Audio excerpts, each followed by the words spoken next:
Friends, మనందరికీ తెలుసు US Japan మీద 2 బాంబ్స్ వదిలింది. ఒకటి హిరోషిమా మీద, ఇంకొకటి నాగాసాకి మీద. ఇది వరల్డ్ వార్ 2 అప్పుడు జరిగింది. సో ఈ బాంబ్స్ వలన చాలా ప్రాణ నష్టం అయ్యాయి, చాలామంది ప్రాణాలు కోల్పోయాయి. కానీ మనకిప్పుడు ఒకరు వెలుగులోకి వచ్చారు. ఆయన ఎలాంటి మనిషి అంటే, హిరోషిమాలో ఉన్న బాంబుని, ఇంకా నాగాసాకిలో ఉన్న బాంబుని రెండింటినీ తట్టుకొని ఇప్పటికీ బతికి 94 సంవత్సరాలు జీవించి ఉన్నారు.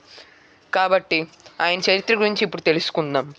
సో అది వరల్డ్ వార్ 2 అప్పుడే ఇంకా యుఎస్ జపాన్ మీద బాంబ్స్ వేయలేదు. అప్పుడు ఆయన ఒక్కరే వెకేషన్ కానీ హిరోషిమాకి వచ్చారు. అక్కడంతా హ్యాపీగా ఉన్నట్టున్నాడు.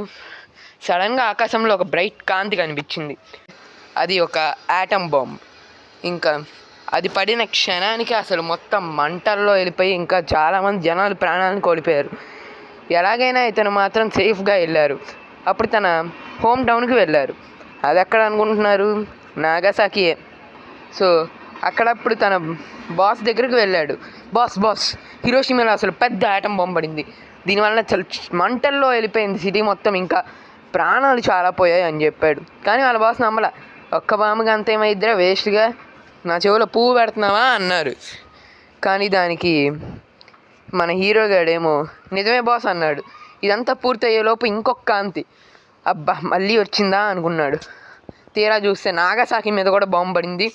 ఈసారి కూడా ఎలాగైనా తప్పించుకున్నాడు. కానీ వాళ్ళ బాస్ మాత్రం చనిపోయాడు. ఇదే మనకి వెలుగులో వచ్చింది. ఈయన ఫోటో ఇదిగోండి, చూడండి.